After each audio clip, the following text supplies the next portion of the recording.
Entonces, hoy vamos a ver Svadhyaya, que es el niyama número 4. Entonces, Svadhyaya está referido a, la traducción que se le suele dar de manera más recurrente es estudio o educación. Aquí está, estudio o educación, que creo que casi no se ve porque el plumón ya casi me pintó. Pero, estudio o educación, pero referido a qué. Entonces, cuando escuchamos la palabra educación, creo que muchos de nosotros nos remitimos a nuestra educación elemental, ¿no? Así, nuestro tiempo en la primaria o nuestro tiempo en la secundaria. Pensamos en la educación como como el sistema educativo que tenemos aquí en Occidente. Entonces, educación quiere decir ir a la escuela y sentarte quieto, en silencio, sin platicar con tus compañeros, sin distraerte, porque el profesor o la profesora va a impartir un tema y después te vamos a hacer un examen para que sepamos si entendiste. Y eso es lo que normalmente llega a nuestra mente cuando escuchamos educación. Si pensamos en el Svadhyaya como educación, eso va a ser una comprensión limitada. Svadhyaya tiene que entenderse como el principal punto de autoestudio de un yogi. Las personas que quieren trabajar yoga como una disciplina más en serio tienen que todo el tiempo estarse observando a sí mismas, observar qué es lo que estás pensando, observar cómo te sientes, observar cómo se siente tu cuerpo, observarte a ti mismo todo el tiempo. Porque lo que queremos es, lo que yo les había dicho en algún momento, es como si fuéramos científicos que en el momento en el que se suben a su tapete de yoga, se suben a su laboratorio.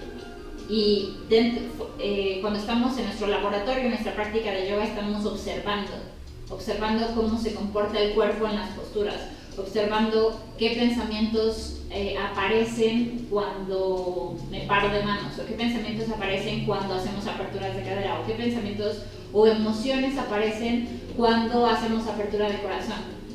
El yogi todo el tiempo tiene que estarse observando, porque necesitamos recabar esa información de nosotros mismos para poder perfeccionarnos. La palabra en realidad educación tiene que ver con tomar las mejores cualidades de una persona y sacarlas a la luz. Educación en su raíz etimológica, eso significa, es llevar todos estos rasgos positivos o virtuosos de una persona a un nivel mayor, pulirlos, exagerarlos. Pero rara vez pensamos que la educación que recibimos en la primaria o la educación que recibimos en la secundaria hiciera eso. Normalmente la educación que recibimos es una educación para llenar un cierto esquema, un cierto patrón, una expectativa. Se espera de nosotros que sepamos ser respetuosos, que sepamos estar en silencio, que sepamos contestar porque memorizamos las respuestas, no necesariamente porque lo entendamos. Y hay una serie de cosas que no necesariamente están muy bien dentro de nuestro modelo educativo. Entonces, cuando hablamos de educación o estamos hablando de Svadhyaya, no estamos refiriéndonos a ese tipo de educación, estamos refiriéndonos a buscar las partes más virtuosas dentro de nosotros mismos y sacarlas a la luz o pulirlas para que sean aún más virtuosas. Y en el caso de que encontremos en este estudio y en esta autoobservación cosas que no son virtuosas, cosas que tengan que ver con nuestros defectos, que tengan que ver con que somos desesperados, o que nos irritamos, o que tenemos poca esperanza, o que somos fatalistas, o que no tenemos fe, todas esas cosas que pueden ir apareciendo en nuestra práctica de yoga tienen que ser sublimadas, tienen que ser transformadas en una cosa nueva. No quiere decir necesariamente que van a desaparecer por completo, porque a veces también pensamos lo que sería un poco como intentar barrer el polvo abajo de una alfombra y después poner la alfombra encima y ya simular que el polvo no existe. Acuérdense que habíamos visto en algún momento que todo ese polvo, todo ese lodo, toda esa parte negativa es en realidad la semilla en la que plantamos para que nazca el loto. Entonces, el yogi no está ahí para sentenciar las cosas malas o para juzgar las cosas que están mal. Todos tenemos defectos, no tiene caso tampoco que nos pongamos, que los intentemos negar, pero tampoco tiene caso que les declaremos como una guerra frontal, tratando de eliminarlos por completo, porque entre más tratamos de suprimir algo, nos controla con mayor fuerza. Entonces, el camino no es necesariamente una confrontación directa sobre ese vicio. El camino es tratar de sublimar el origen del vicio a algo positivo. Es un poco como lo que habíamos visto del ejemplo de una película donde una señora reza y reza y reza pidiendo unión familiar, y en una de esas películas con Morgan Freeman, que Morgan Freeman es Dios, se le aparece y le dice, Dios, si le estás pide a Dios unión familiar, Dios no va a mandar como a las hadas mágicas en la noche para que rocíen a tus hijos y a tu marido de polvo de hadas y mágicamente todos van a despertar en la mañana y van a decir, oh, qué familia tan unida somos. En realidad lo que va a hacer Dios es mandarte un escenario en el que se pueda poner a prueba o encontrar esa unión familiar dentro de cada uno de los miembros de la familia y que entonces tengas unión familiar. Pero a veces no lo pensamos así, a veces pensamos que las partes difíciles de la vida o los retos de la vida son justo lo que no queríamos, cuando en realidad son el caldo de cultivo para encontrar lo que estábamos buscando. Un poquito lo que habíamos visto en otras clases cuando hablábamos de Thich Nhat Hanh y cuando hablábamos del Intercept, lo que habíamos mencionado en varias clases es, bueno, si tú eres una persona que ya se está dando cuenta que todo el tiempo es iracunda o que todo el tiempo pierde la paciencia o que todo el tiempo se enoja, ¿qué es lo que va a hacer Dios o el universo? Te va a mandar una hada mágica para que de pronto con su varita mágica resuelva tu problema y a la mañana siguiente digas, ah, ya no soy iracundo, ah, fantástico. En realidad lo que tienes que hacer es empezar, sería fantástico, pero no es así. Lo que va a suceder en realidad es que tú tienes que empezar a ver de dónde nace esa ira dentro de ti y cómo puedes empezar a transformarla, porque finalmente cuando tenemos mucha ira y cuando nos sentimos muy enojados, también tenemos mucha energía. La ira y el enojo pueden funcionar como motores, pueden funcionar como el impulso que necesitas para sacar las cosas adelante, siempre y cuando logres sublimar ese enojo en algo de provecho. Pero ¿cómo vas a hacer eso si no tienes Svadhyaya? Que es este autoestudio. Es este punto en el que el yogi todo el tiempo tiene que estar prestando atención.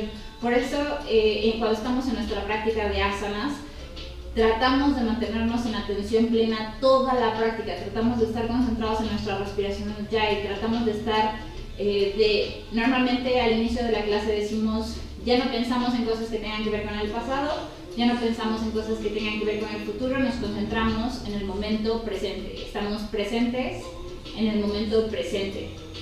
Eso es porque todas las posturas que vamos a estar haciendo en la clase y todos los ejercicios que vamos a estar haciendo en la clase nos van a dar información. Nos van a dar información de nosotros mismos, no de los demás. Por eso también es importante no estarse fijando en lo que está haciendo la persona en el otro tapete. Sobre todo cuando hay grupos muy grandes, a veces pasa que a una persona le sale muy bonita la postura y a otras personas no le sale, y los que no tienen la postura están todo el tiempo volteando a ver a las personas que sí tienen la postura y están pensando como de, ah, maldita sea, mira si le sale, o ah, ya quisiera que me saliera, o cosas por el estilo. Pero en realidad no debemos de estar volteando a ver qué es lo que están haciendo los demás, tenemos que estar concentrados en lo que estamos haciendo nosotros, porque todas las posturas nos dan un poquito de información sobre nosotros mismos. Si descubro que tengo más flexibilidad en el lado izquierdo del cuerpo, pero que en el derecho tengo más fuerza, bueno, por ejemplo, eso ya es un dato interesante para mí.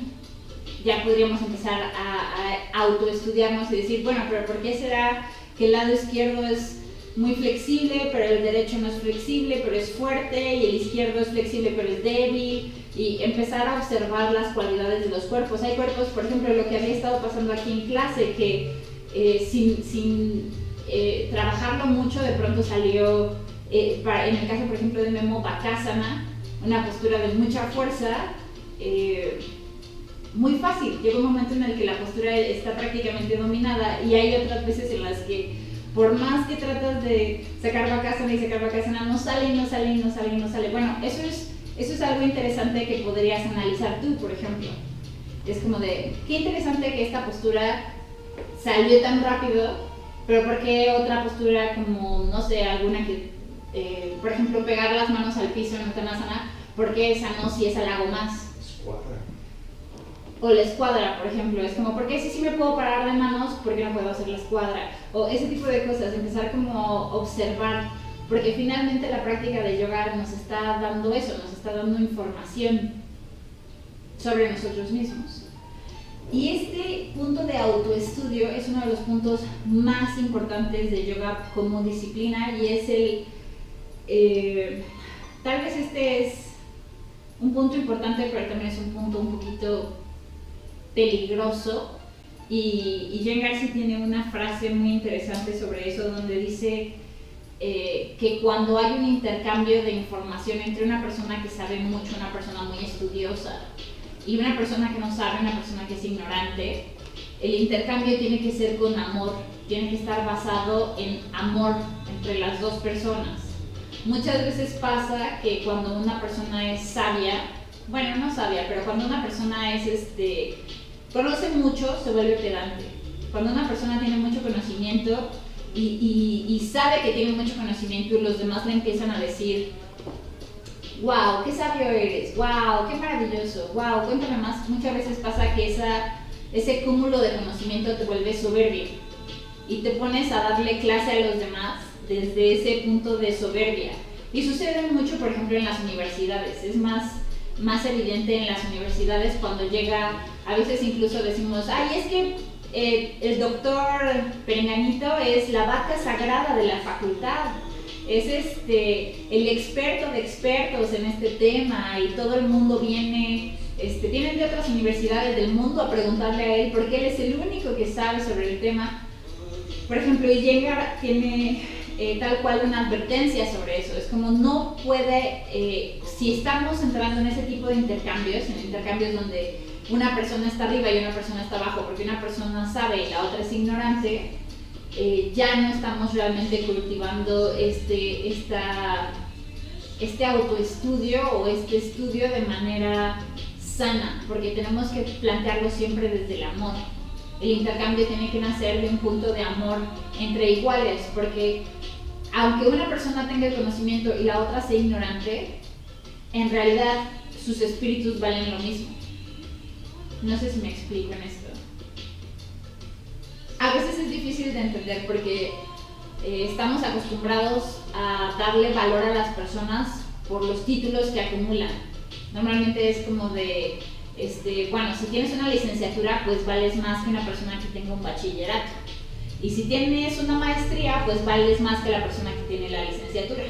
Y si tienes un doctorado, pues vales más que la persona que tiene la maestría. Y si tienes un postdoctorado, vales más que la persona que tiene el doctorado. Entonces estamos acostumbrados a pensar que existe una especie de valor agregado por los títulos que tenemos. Pero desde un punto de vista yógico, esto es una falacia. Los espíritus de una persona que nunca ha ido a la escuela y no sabe leer y escribir, su espíritu vale igual que el espíritu de Stephen Hawking, por ejemplo. No porque uno fuera como la gran mente de la humanidad, vale 3 o 4 veces más que la persona que no sabe leer y escribir. Y si tuviera, en un caso hipotético, que se diera un intercambio entre la persona que no sabe leer y escribir y una persona muy brillante tipo Stephen Hawking, el intercambio tendría que darse desde un punto de amor, no desde un punto de yo soy el gran Stephen Hawking y te vengo a enseñar porque eres un bruto. No se puede dar así. Entonces, esto es muy importante porque conforme avanzamos y nos convertimos en yogis y yoginis más constantes, pues sí va a empezar a aparecer sabiduría. O sea, el yogi eventualmente se convierte en una persona sabia. Se convierte en una persona que los demás vienen a pedirte consejo. Los demás vienen a preguntarte, oye, yo te veo siempre calmado, yo estoy en crisis. ¿Cómo le haces? Es yoga, ¿verdad? Y tú, pues sí, es yoga. Ay, dime cómo. Eso es un poquito una advertencia a eso. Aunque el yoga nos empiece a dar toda esta flexibilidad física, fuerza física, flexibilidad mental, fuerza mental, pero también este cúmulo de conocimiento y sabiduría, no nos podemos convertir en personas pedantes, ni podemos proclamarnos como los grandes sabios. Si vamos a hacer un intercambio de conocimiento con otra persona, el intercambio tiene que nacer de una base de amor entre iguales. Pensar que una persona vale más que otra por una cuestión de títulos, una cuestión de él es el gurú, él es el doctor, él es el premio Nobel o el presidente, es una trampa del ego. Siempre que caemos en este tipo de razonamientos ya estamos en una trampa del ego y hay que tener mucho cuidado con eso. También hay que tener cuidado si la situación es al revés, si nos estamos acercando a una persona que sabe más que nosotros y nos estamos sintiendo inferiores por no tener el conocimiento, porque esa sensación de inferioridad es también ficticia. No somos inferiores a ninguna otra persona, ni tampoco somos superiores a ninguna otra persona. Somos iguales. Lo que habíamos visto en otra clase, el espíritu de una cucaracha vale igual que el espíritu de una persona. No por ser cuerpos distintos, los espíritus valen diferente. Los espíritus valen igual. Entonces, tenemos que siempre estar pendientes de eso porque es muy humano caer en alguna de las dos. Caer en yo soy superior o yo soy inferior. Es muy normal toparse con que las personas están en alguno de los extremos. Personas muy pedantes, personas que son muy agresivas, personas que tienden a demostrar que ellos saben y que tú no, y que te quieren humillar para tratar de dejar aún más claro que no sabes nada. Y las personas que continuamente están asustadas, temerosas, nerviosas, porque se consideran a sí mismos ignorantes. Entonces, cuando estamos en este punto tenemos que tener cuidado, tenemos que tener recordar siempre que todos los intercambios tienen que nacer desde un punto de amor. Siempre que vamos a compartir nuestro conocimiento, tenemos que compartirlo desde el amor, no desde un punto de superioridad. Y si vamos a pedir el consejo de otra persona, también lo pedimos desde un punto de amor, no desde un punto de inferioridad. Siempre lo que habíamos visto cuando veíamos los niyamas, si tenemos siempre dos opciones, miedo y amor, siempre la opción correcta es amor. La acción siempre tiene que nacer del amor, no del miedo. Actuar desde la abundancia, no desde la escasez. ¿Se acuerdan que ya lo habíamos visto en otra clase? Entonces, básicamente este punto está referido a eso, está referido a que el yogi tiene que estar siempre estudiando, siempre.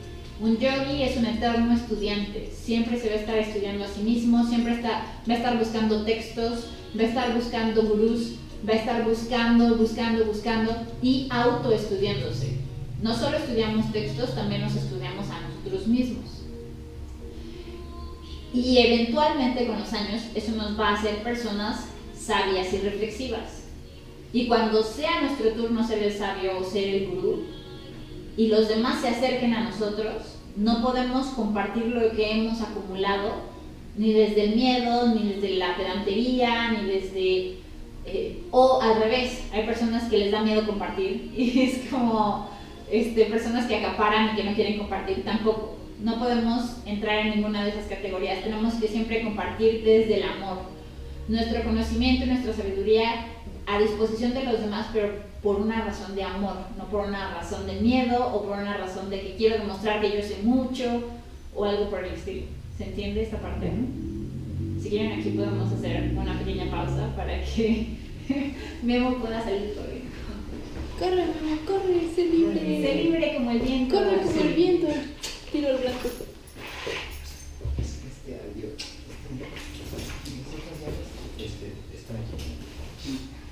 Te doy unas llaves y las dejas en el buzón. ¿Cómo le hacemos? Si quieres yo voy a poner rápido a ver. Sí, si quieren. O si Sí. no, luego con Lalo las dejan en el buzón. Ajá, Si sí. prefieres. No, si quieres mejor. ¿Sí? ¿Qué opinan de eso? Sí, está por uno. Ok. Suerte. Chao, gracias. Sí. Sí. Intermedio para bailar.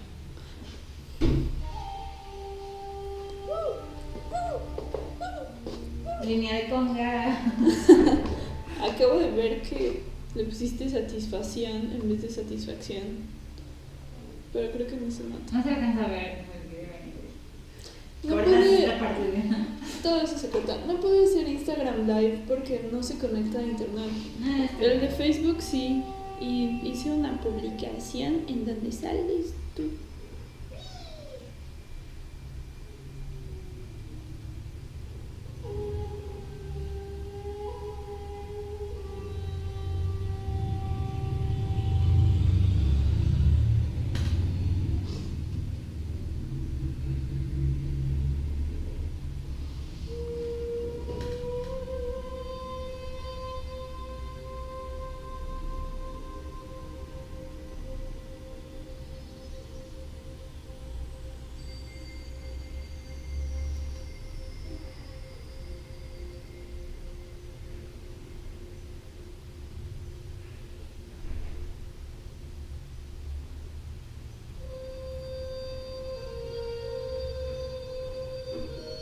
Listo.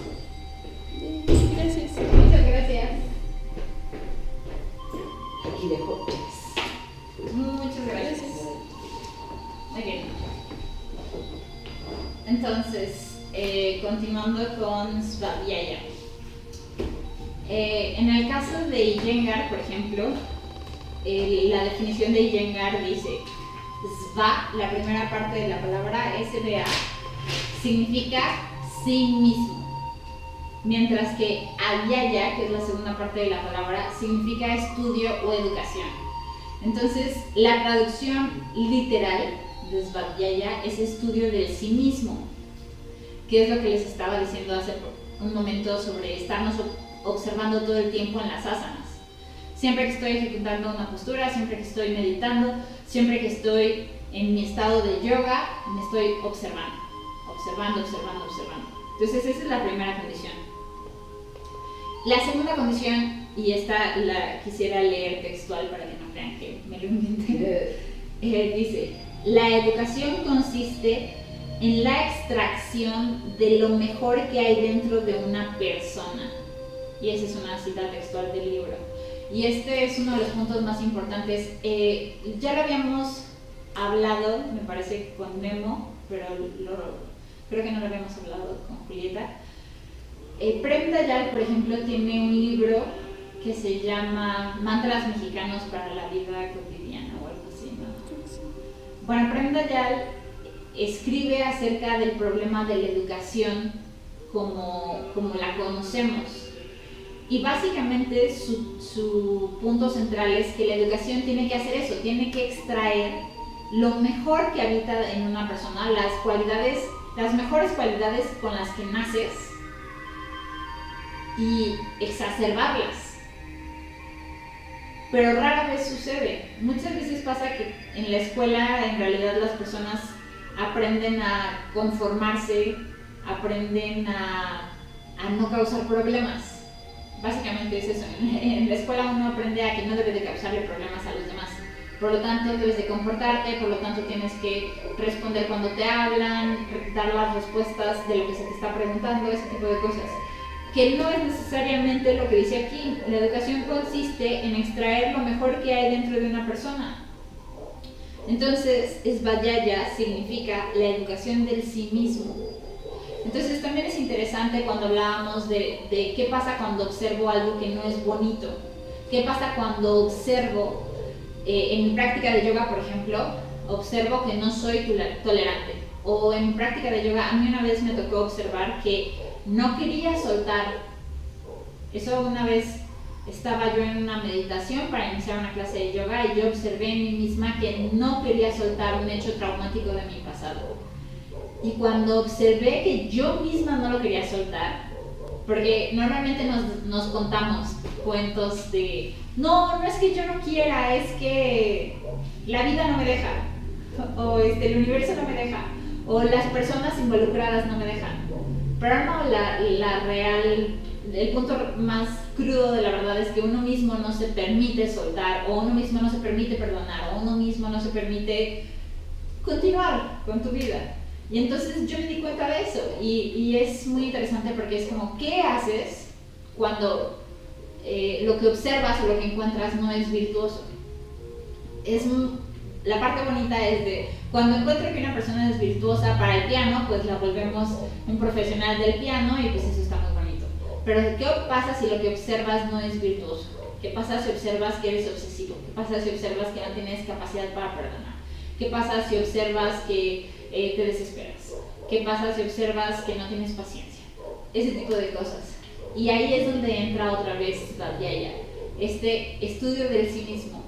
Si yo me estoy tratando de convertir en un yogi o una yogini que busca la espiritualidad, busca la iluminación, ¿qué es lo que tengo que hacer con esta cosa desagradable que observé en mí? Pues el primer punto es reconocerla, dejar de negarla, que a veces nos asusta. Es como, ¿cómo le voy a decir a los demás que soy obsesiva? ¿O cómo le voy a decir a los demás que soy rencorosa? ¿O cómo le voy a decir a los demás? Nos da pena. También, ¿cómo les voy a decir a los demás que tengo pena? También pasa. Entonces, ese es el primer punto. El primer punto es reconocerlo, dejar de negar que eso está ahí. Y el siguiente punto es, ¿qué voy a hacer con eso? Otra vez, encontré un montón de lodo. Sí, bueno, pero en el lodo puedo sembrar algo. El lodo es suelo fértil para algo. Y yo le puedo sembrar lo que quiera. Yo le puedo sembrar un loto, yo le puedo sembrar un girasol, o puedo hacer lo que yo quiera con ese lodo. Puedo hacer una vasija, puedo hornearlo y hacer platos, yo qué sé. Puedo transformarlo en otra cosa. Pero incluso cuando tenemos estas personas que trabajan con barro, el barro, hasta que no se hornea y se transforma en una pieza útil, no es otra cosa que tierra, no es otra cosa que lodo. O sea, una persona profesional puede agarrar ese lodo y ponerlo en un torno y armar una jarra que te puede servir en tu día a día para llevar y traer agua y hacer cosas, pero hasta que alguien no hace algo con ese lodo, solo es lodo. Y el lodo estorba, o el lodo no nos gusta. Entonces, es lo que tenemos que hacer nosotros en nuestra práctica de yoga. Es como ya observé, por ejemplo, para mí me ayudó muchísimo en el momento en el que en la meditación me di cuenta que la que no dejaba ir el hecho traumático del pasado era yo, no los demás, no la vida, no el universo, yo. Me di cuenta que yo tenía el poder para dejarlo ir. Es un poco, suena muy simple, y como es la versión resumida y como pasó hace muchos años, pues ahorita me da risa, pero en su momento fue muy fuerte para mí. En su momento lloré, en el momento en el que me di cuenta en la meditación que era yo la que estaba aferrada a lo que había sucedido, ¡boom! Empecé a llorar en ese momento, y toda la práctica de yoga, que duró como hora y media más, seguí llore y hacía mis posturas y lloraba y seguía llorando, y guerrero 1, guerrero 2, y yo lloraba y lloraba y lloraba. Bueno, eso es Svadhyaya, es estarse observando, estarse estudiando, pero tratando, no teniéndole miedo a las cosas que puedan salir, porque obviamente no todo lo que va a salir es bonito.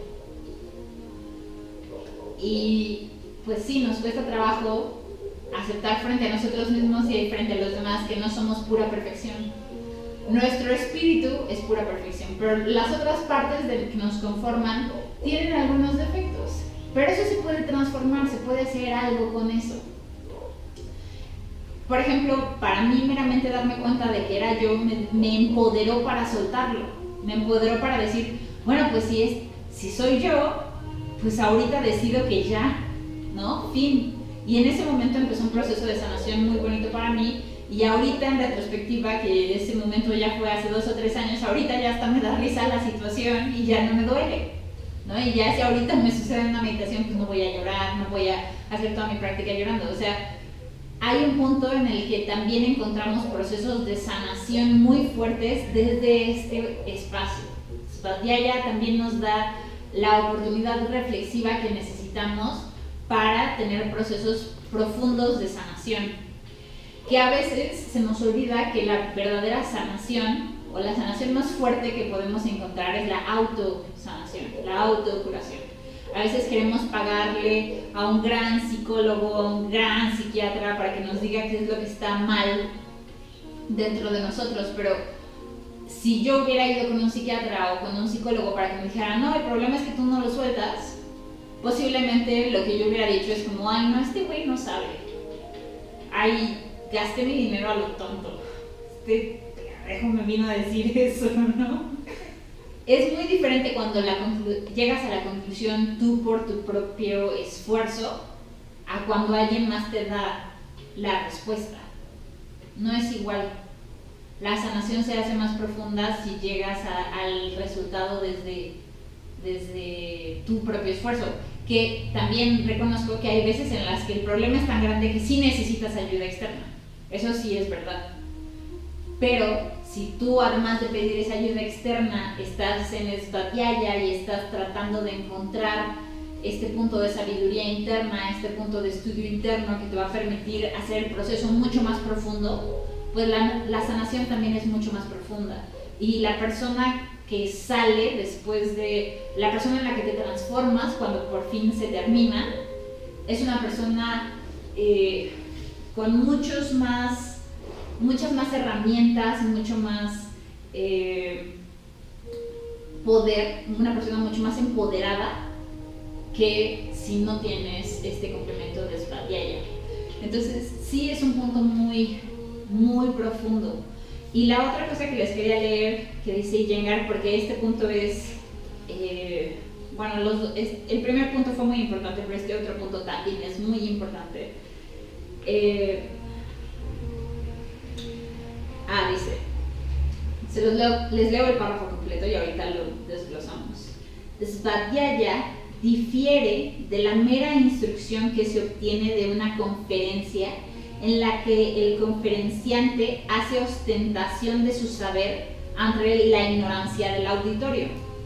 Cuando la gente se reúne para svadhyaya, para estudiar, orador y oyente comparten una sola mente y profesan amor y respeto mutuo. No se dan sermones y cada corazón le habla al otro. Los pensamientos ennoblecedores que surgen de svadhyaya son, por así decirlo, introducidos en la propia corriente sanguínea de tal modo que se vuelven parte integral de nuestra vida y de nuestro ser. Esto se me hace muy, muy interesante porque tiene que ver con lo que les estaba diciendo de que a veces una persona que es muy sabia se vuelve pedante y quiere dar el conocimiento desde un punto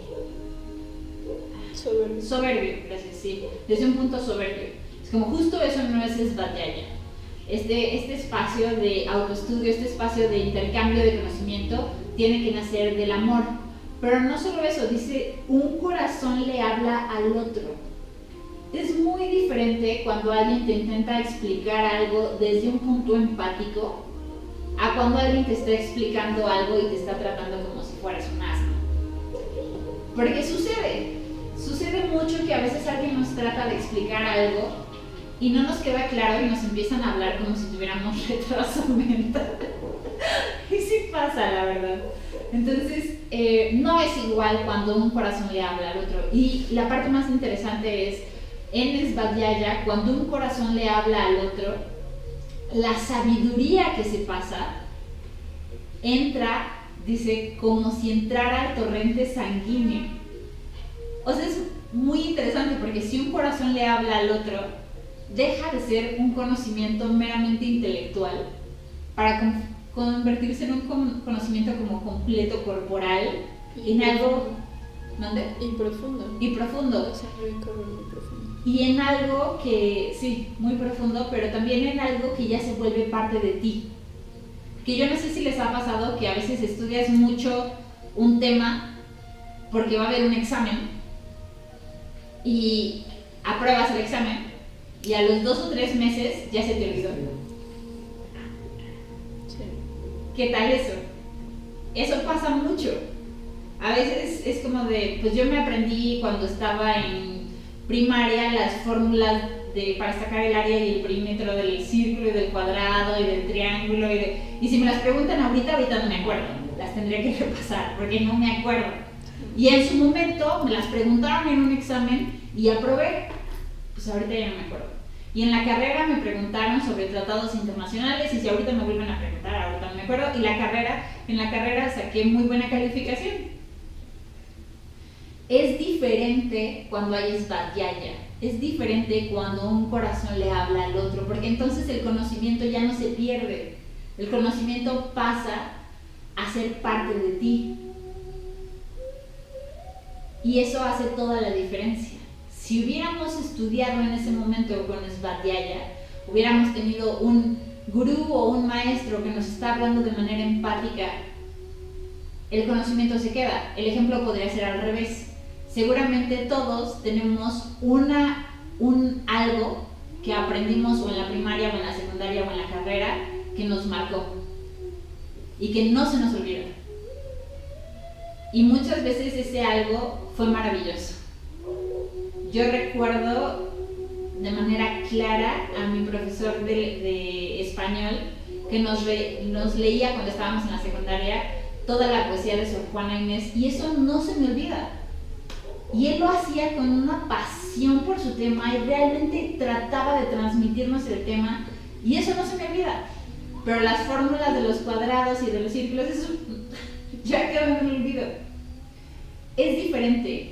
Cuando el conocimiento se pasa de esa manera, el conocimiento forma parte de ti. Y justo lo pone Iyengar, es como si el conocimiento, cuando se habla de un corazón a otro, se pasara al torrente sanguíneo de la persona que lo está recibiendo. Es casi magia. Bueno, no es magia, es amor, pero pareciera mágico. Pero el amor está haciendo aquí toda la diferencia. Y como yogis, a veces subestimamos eso. Los yogis a veces subestimamos el hacer las cosas desde el amor. Muchos yogis hacen las cosas desde el miedo a la muerte. Es como, quiero buscar la iluminación, ¿por qué? Porque le tengo miedo a la muerte. Quiero buscar la iluminación, ¿por qué? Porque le tengo miedo a la vida, o porque le tengo desprecio a las enfermedades, o porque desde el miedo, desde la escasez. Es muy distinto buscar la iluminación desde un punto de amor. Por ejemplo, los budistas tienen una frase que se me hace espectacular, que normalmente es la frase que se dice cuando una persona va a tomar votos de bodhisattva o bodhisattva, que es yo quiero encontrar la iluminación para beneficio de los demás. Que eso normalmente no nos lo planteamos. Cuando nosotros como yogis estamos buscando la iluminación, por supuesto siempre estamos en brahmacharya, siempre estamos en esta idea de que todo es Brahma y que todo el tiempo estamos sirviendo a Brahma, y por supuesto que tenemos todos estos principios que ya habíamos visto con los yamas, pero no lo planteamos desde un punto tan compasivo y tan desinteresado por uno mismo. En la promesa de los bodhisattvas se plantea como algo para servir a los demás. Yo me quiero iluminar porque de esa manera yo puedo servir a los demás.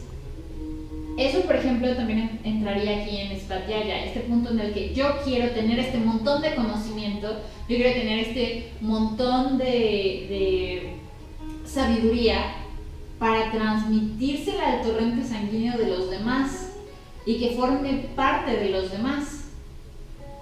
Esto es su versión más amplia, porque muchas personas únicamente consideran que svadhyaya es leer o estudiar mucho. Entonces, lo mismo que con ahimsa, muchas personas piensan que ahimsa es ser vegetariano, nada más. No, bueno, estos principios se pueden ampliar, se pueden estudiar desde más perspectivas.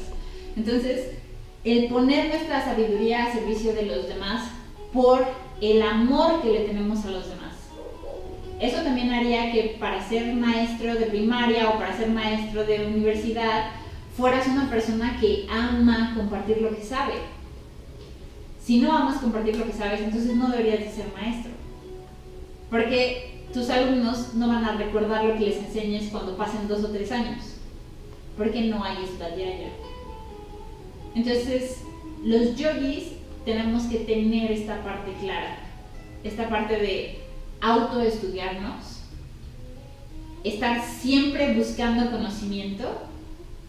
Siempre buscando esa sabiduría. Siempre buscando esta última verdad. Para que cuando llegue nuestro turno de ser el gurú de alguien, compartirlo desde el amor, compartirlo en Svadhyaya. ¿Queda más o menos claro? ¿Hay alguna pregunta? ¿No? De acuerdo.